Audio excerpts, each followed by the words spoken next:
តោះសួស្តីបងប្អូនណាខ្លះដែលប្រើប្រាស់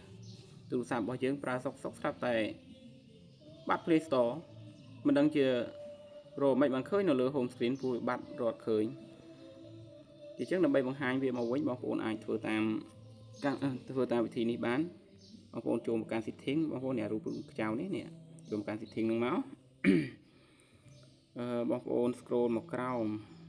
មករកកម្មវិធីមករកឈ្មោះថា app នេះបងប្អូនណាឈ្មោះ app នេះបងប្អូនចុចចូលនឹងមក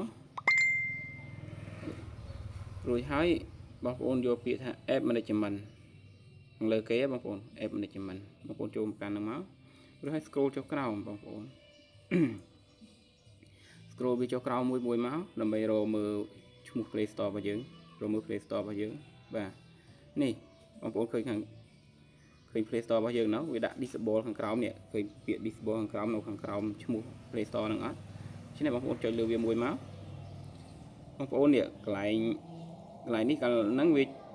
នៅបង្ហាញវាចេញ disable ឥឡូវវាចេញពាក្យថា enable ដូច្នេះបងប្អូនដើម្បី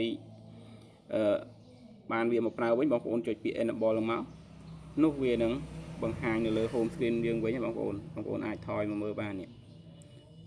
មករកវាមើលនៅលើ home screen មកយើងនេះបងប្អូននេះកម្មវិធីហ្នឹងបងប្អូនណានេះកម្មវិធីដូច្នេះយើងអាចធ្វើការ download តាមកម្មវិធីហ្នឹងមកវិញបានហើយអូខេខ្ញុំមានតែប៉ុណ្ណឹងបងប្អូនអរគុណច្រើនសម្រាប់ការទស្សនា